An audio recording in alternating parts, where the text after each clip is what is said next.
Hello student, today we have start a new point, that is uniform and non-uniform linear motion. Uniform and non-uniform linear motion discuss करण्याच्या आधी आपण इथं पुस्तकामध्ये ना आपल्याला हे एक एक्झाम्पल सांगितलं आहे. काय आहे ते आपण बघूया. काय सांगितलं बघा. अमर, अकबर अँड अँथनी. अमर, अकबर अँड अँथनी ह्या नावाचे 3 मुलं आहेत. एकाचं नाव आहे अमर, एकाचं नाव आहे अकबर आणि तिसऱ्याचं नाव आहे Anthony. Are travelling in a different cars with different velocities. ते काय करतात, प्रत्येकजण डिफरंट कार्स यूज करतात. अमरची एक कार आहे, अकबरची एक कार आहे आणि अँथनीची एक कार आहे. ते तिघे 3 कारने ट्रॅव्हल करतात विथ डिफरंट व्हेलॉसिटीज. प्रत्येकाची व्हेलॉसिटी काय आहे, डिफरंट आहे. प्रत्येक कारची व्हेलॉसिटी कशी आहे, डिफरंट आहे. The distances covered by them during different time intervals are given in the following table. The distances covered by them during different time intervals are given in the following table. आता हा जो खाली table दाखवला आहे, ह्या टेबलमध्ये त्या प्रत्येकाचा आता 5वां काय सांगितलं बघा. हा जो कॉलम दिसतोय, ह्या कॉलममध्ये काय आहे, टाईम इन द क्लॉक. जेव्हा क्लॉकमध्ये, घड्याळामध्ये जेव्हा 5 वाजलेले होते तेव्हा अमरनं किती डिस्टन्स कव्हर केलं, अकबरनं किती डिस्टन्स कव्हर केलं आणि अँथनीनं किती डिस्टन्स कव्हर केलं, हे कशामध्ये कव्हर केलं त्यांनी, किलोमीटरमध्ये. आता जेव्हा घड्याळामध्ये 5 वाजलेले होते तेव्हा अमरनं 0 किलोमीटर डिस्टन्स कव्हर केलं होतं, अकबरने 0 किलोमीटर डिस्टन्स कव्हर केलं होतं आणि अँथनीने सुद्धा 0 किलोमीटर डिस्टन्स कव्हर केलं होतं. जेव्हा घड्याळामध्ये 5:30 वाजलेले होते तेव्हा अमरनं 20 किलोमीटर डिस्टन्स कव्हर केलं होतं, अकबरनं 18 किलोमीटर डिस्टन्स कव्हर केलं होतं, तसंच अँथनीने 14 किलोमीटर डिस्टन्स कव्हर केलं होतं. When in the clock there is a 6 o'clock, then distance covered by the Amar is a 40 kilometer, distance covered by Akbar is a 36 kilometer, and distance covered by Anthony is in 20 kilometer. When it is a 6:30 in the clock, then distance covered by Amar in 60 kilometer, distance covered by Akbar in 42 kilometer, distance covered by Anthony is also 42 kilometer.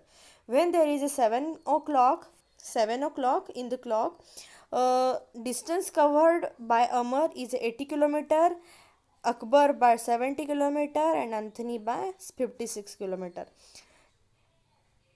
When there is 7:30 in the clock, the distance covered by Amar is 100, Akbar is 95 and Anthony is 70 kilometer.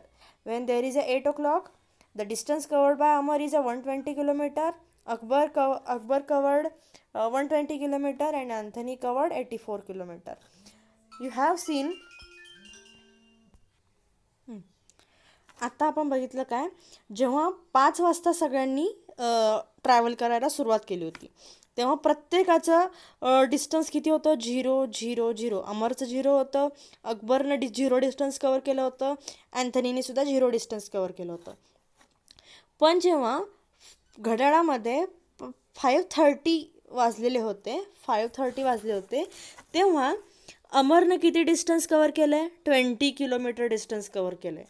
तेव्हाच अकबरनं किती distance cover केलं आहे, 18 kilometre distance cover केलं आहे आणि अँथनीने 14 kilometre distance cover केलं आहे.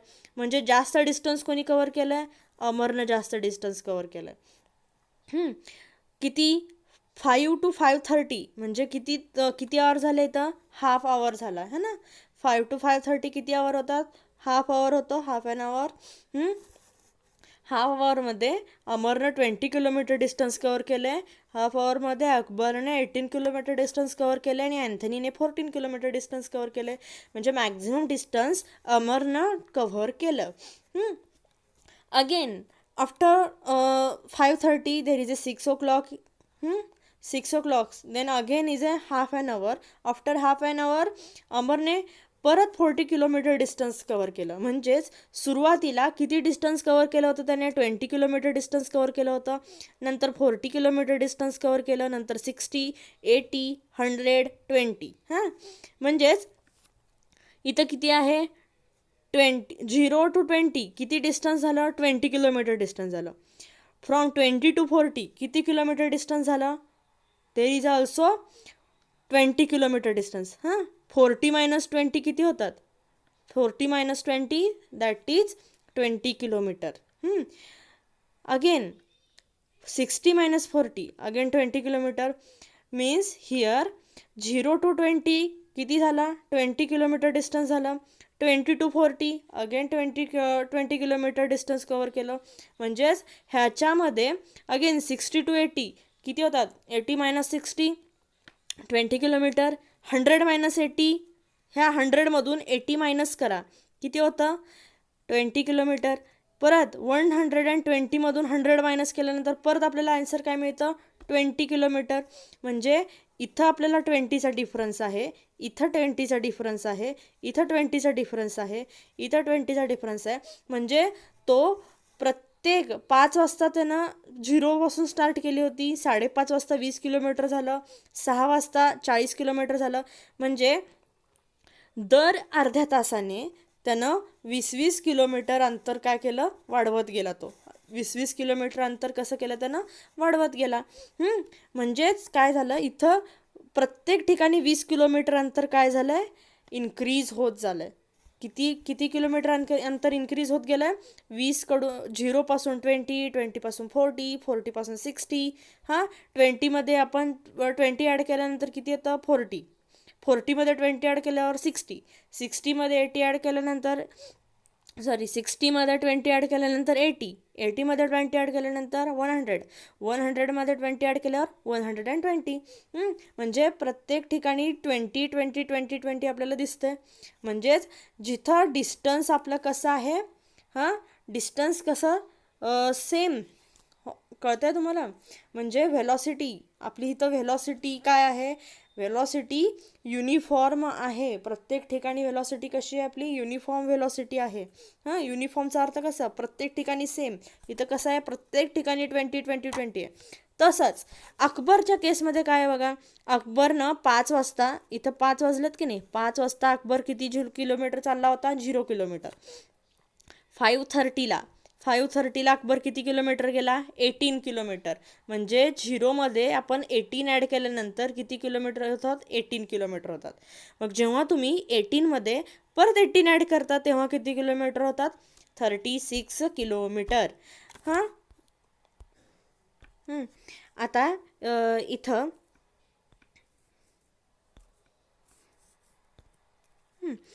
इथं आपण बघितलं काय? तर जेव्हा इथं 0मध्ये आपण 18 ॲड केल्यानंतर 18 किलोमीटर मिळाला. 0मध्ये 18 ॲड केल्यानंतर 18 किलोमीटर मिळाला. 18मध्ये परत आपल्याला काय? 36 आहे. 18मध्ये 18 ॲड केल्यानंतर 36 मिळालं. आणि 36मध्ये आपण 6 ॲड केल्यानंतर आपल्याला 46 मिळतो. इथं काय झालं? इथं आपण किती ॲड केला होता? 18 ॲड केलं होतं. परत 18मध्ये 18 ॲड केल्यानंतर आपल्याला काय मिळतो? 36 मिळतो. 18मध्ये 18 ॲड केल्यानंतर आपल्याला किती मिळतो? 36 मिळतो. पण 36मध्ये 18 ॲड केल्यानंतर आपल्याला 42 मिळतो का? नाही. 36मध्ये 6 ॲड केल्यानंतर आपल्याला काय मिळतो? 42 ॲन्सर मिळतं. मग आपण 42मध्ये आपल्याला किती ॲड केल्यानंतर 70 मिळेल? 42मध्ये आपल्याला किती ॲड केल्यानंतर 70 मिळेल? तर 42मध्ये जर आपण 28 किलोमीटर ॲड केले तर आपल्याला 70 ॲन्सर मिळतं. मग 70मध्ये आपण किती ॲड केल्यानंतर आपल्याला 95 मिळेल? 70मध्ये जर आपण 25 25 ॲड केले तर आपल्याला किती मिळेल? 95 आन्सर मिळेल. मग 95मध्ये किती ॲड केल्यानंतर आपल्याला 180 मिळेल? 95मध्ये किती ॲड केल्यानंतर आपल्याला 120 किलोमीटर आन्सर मिळेल? तर 95मध्ये आपल्याला 25 आपण ॲड केल्यावरती आपल्याला किती आन्सर मिळेल? 20 आन्सर मिळेल. लक्षात आलं? इथं कसं होतं बघा, झिरोमध्ये आपण किती ॲड केलं? 20, आपल्याला आन्सर मिळालं 20. 20मध्ये परत 20 ॲड केल्यानंतर आपल्याला किती मिळालं? 40 आन्सर मिळालं. इथं 40मध्ये 20 ॲड केल्यानंतर आपल्याला किती आन्सर मिळालं? 60 मिळालं. 60मध्ये 20 ॲड केल्यानंतर किती मिळालं आपल्याला? 80 आन्सर मिळालं. इथं 20, इथं किती? 20. 80पणामध्ये परत आपण 20 ॲड केला. 80मध्ये परत 20 ॲड केल्यानंतर किती मिळालं आपल्याला? 100 मिळाला. 100मध्ये परत 20 ॲड केल्यानंतर आपल्याला किती मिळालं? तर 180. म्हणजे इथं 20 20 20 20 20 काय आहे? कॉन्स्टंट आहे. इथं पहिल्यांदा 18 ॲड केलं, मग 18 ॲड केलं, परत 6 ॲड केलं, परत 28 ॲड केलं, परत 25 ॲड केलं, परत 25 ॲड केलं. म्हणजे इथं प्रत्येक वेळेस काय झालं आहे? डिस्टन्स चेंज होत गेलं आहे. प्रत्येक वेळेस कसं झालं आहे? डिस्टन्स कसं झालं आहे? चेंज होत गेलं आहे. पण इथं कसं आहे?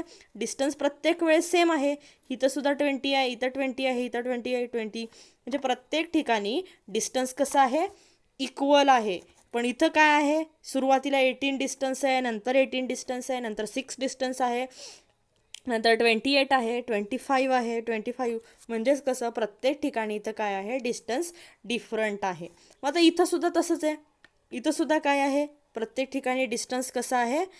डिफरंट आहे. ते कसं ते आपण बघूया. सुरुवातीला अँथनीनं 0 किलोमीटर डिस्टन्स कवर केलं होतं. नंतर त्यानं काय केलं?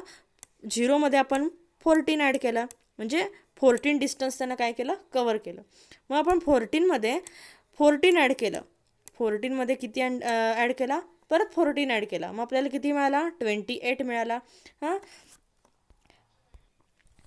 40मध्ये 14 ॲड केल्यानंतर आपल्याला 14 मिळाला. 14मध्ये परत 14 ॲड केल्यानंतर 28 मिळाला. परत आता इथं परत आपण 28मध्ये परत आपण 14 ॲड केल्यावरती आपल्याला काय मिळाला? 42 मिळाला. परत 42मध्ये परत आपण 56 ॲड केला. 42मध्ये आपण 56 ॲड केला. 42मध्ये आपण परत 14 ॲड केला. तर आपल्याला आन्सर किती मिळाला? 56 मिळाला. 56मध्ये परत आपण 14 ॲड केलं. परत 14 ॲड केल्यानंतर आन्सर किती मिळतं आपल्याला? 70 मिळतं. 70मध्ये परत 14 ॲड केल्यावरती आपल्याला किती मिळाला? 84 मिळाला. म्हणजे इथं पण कसं आहे बघा, इथं 20 20 20 सगळीकडे 20 ॲड केलं आहे आपण. तसंच इथंसुद्धा आहे. इथंसुद्धा आपण काय केलं आहे? सगळीकडे 14 14 14 14 ॲड केलं आहे. म्हणजे इथंसुद्धा काय आहे? डिस्टन्स कसं आहे? सेम आहे प्रत्येक वेळेस. 5 वाजता 0, 5:30ला 14, 6ला 28 आहे. म्हणजे प्रत्येक वेळेस जसं टाईम वाढत जाईल, 5 साडेपाच वाजता 14, 6 वाजता 28, म्हणजे जसं आपला टाईम इन्क्रीज होत जाईल तसं डिस्टन्ससुद्धा काय झालं आहे? इन्क्रीज होत झालं आहे. ते सुद्धा कसं? कॉन्स्टंट सेम डिस्टन्स कवर केलं आहे. सुरुवातीला 14, नंतर 14 14 14, प्रत्येक वेळेस 14 14 14ने आपलं डिस्टन्स कसं झालं आहे? इन्क्रीज होत झालं आहे. पण इथं फक्त अकबरने काय केलं आहे? तर अकबरनं काय केलं आहे? तर अकबरचं डिस्टन्स काय आहे? डिफरंट आहे प्रत्येक टाईमला. प्रत्येक वेळेस त्यानं काय केलं? डिफरंट डिस्टन्स कवर केलं आहे. जेव्हा आपल्या एका ठराविक टाईमला डिस्टन्स जर आपण सेम कवर करत असू, आपला डिस्टन्स सेम असेल, व्हेलॉसिटी सेम असेल, टाईम सेम असेल, तर त्या मोशनला कसली मोशन म्हणायची? युनिफॉर्म मोशन म्हणतात. कधी युनिफॉर्म मोशन म्हणायचं? युनिफॉर्म मोशन कशाला म्हणतात? जेव्हा आपलं डिस्टन्स काय आहे? प्रत्येक वेळेस आपलं डिस्टन्स सेम असेल with respect to time. With respect to time आपलं डिस्टन्स कसं आहे? सेम असेल, तेव्हा त्या मोशनला कोणती मोशन म्हणतात? युनिफॉर्म मोशन म्हणतात. पण नॉन युनिफॉर्म मोशन कशाला म्हणतात? नॉन युनिफॉर्म मोशन ही ह्याला म्हणायचं. नॉन युनिफॉर्म मोशन कशाला म्हणायचं? ह्याला म्हणायचं. का? कारण जसं आपला टाईम इन्क्रीज होत गेला आहे तसं डिस्टन्ससुद्धा इथे इन्क्रीज होत गेलं आहे. पण हे डिस्टन्स काय आहे, कॉन्स्टंट नाही आहे. जसं ह्याचं सगळीकडं 20 होतं तसं ह्याचं सगळीकडं 18 होतं का, नाही. तर ह्याचं प्रत्येक वेळेस काय होत गेलं आहे, डिस्टन्स चेंज होत गेलं आहे, म्हणजेच व्हेलॉसिटीसुद्धा चेंज होत गेली आहे. त्यामुळं इथं काय झालं आहे बघा, डिस्टन्स सगळीकडं वेगळं वेगळं आहे. म्हणून ह्याला आपण काय म्हणतो, नॉन युनिफॉर्म लिनियर मोशन. ह्याला आपण काय म्हणतो, नॉन युनिफॉर्म लिनियर मोशन. मग ह्याला कसली मोशन म्हणणार तुम्ही, ह्यालासुद्धा आपण काय म्हणणार आहे, ह्यालासुद्धा आपण युनिफॉर्म मोशन असं म्हणणार आहे. कळतं आहे. युनिफॉर्म मोशन कशाला म्हणायचं, जिथं जिथं आपलं डिस्टन्स जे आहे, डिस्टन्स सेम कव्हर झालं आहे विथ रिस्पेक्ट टू टाईम, त्याला आपण कसली मोशन म्हणायचं, युनिफॉर्म लिनियर मोशन. पण जिथं जिथं सेम डिस्टन्स कव्हर झालेलं नाही आहे विथ रिस्पेक्ट टू टाईम, त्यालाच आपली कसली मोशन म्हणायचं, नॉन युनिफॉर्म लिनियर मोशन असं आपण म्हणतो. ओके. तर नेक्स्ट,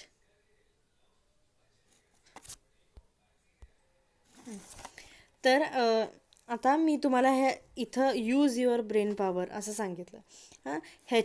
मी तुम्हाला ना हा होमवर्क सांगणार आहे. मला ह्याची उत्तरं इथं जी क्वेश्चन्स दिलेत ना, ह्या क्वेश्चन्सचे ॲन्सर्स सेंड करायचे आहेत, वहीमध्ये सॉल्व करायचे आणि ॲन्सर्स काय करायचे, सेंड करायचे. त्यामुळं व्यवस्थित carefully you listen carefully and then answer this questions. Okay. Now we will start. First question, what is the time interval between the notings of distances made by Amar, Akbar and Anthony? Amar, Akbar and Anthony ह्या तिघांनी किती time interval, म्हणजे त्यांचा जो time interval होता त्याच्यामध्ये कितीचा gap होता, म्हणजे त्यांनी स्टार्ट कुठून केली होती, 5पासून स्टार्ट केली होती. नंतर 5:30, नंतर 6, नंतर आता 5 वाजता त्यांनी काय केली, सुरुवात केली होती. 5 o'clockला त्यांनी काय केली होती, सुरुवात केली होती. तेव्हा त्यांनी डिस्टन्स मेजर केलं. त्यांनी अजून जस्ट सुरुवात केली होती, त्यामुळे त्यांनी 0 डिस्टन्स कवर केलं, तर 0 किलोमीटर डिस्टन्स. मग आफ्टर 5:30 त्यांनी परत डिस्टन्स मेजर केलं. मग त्यांनी डिस्टन्स किती कवर केलं होतं, 20 किलोमीटर डिस्टन्स केलं होतं. मग 5 to 5:30 ह्याच्यामध्ये किती डिफरन्स आहे, तर 30 कितीचा डिफरन्स आहे, 5 to 5:30मध्ये 30 मिनिटचा डिफरन्स आहे. अगेन 5:30 to 6, 5:30 to 6 कितीचा डिफरन्स आहे, अगेन 30 मिनिट्सचा. नेक्स्ट 6 to 6:30मध्ये कितीचा डिफरन्स आहे, 30 मिनिट्सचा. 6:30 to 7 अगेन 30 मिनिट्सचा डिफरन्स आहे. ह्या म्हणजे प्रत्येक वेळेस कितीचा डिफरन्स आहे, इथं 30 मिनिटचा डिफरन्स आहे. म्हणजेच तुम्हाला पहिल्या क्वेश्चनचा आन्सर तुम्ही काय लिहिणार आहे बघा. हे आपला जो पहिला क्वेश्चन आहे त्याचा आन्सर आपल्याला काय मिळेल, तर what is the time interval between the notings of distances made by Amar, Akbar and Anthony is, काय आहे बघा आन्सर त्याचा, इज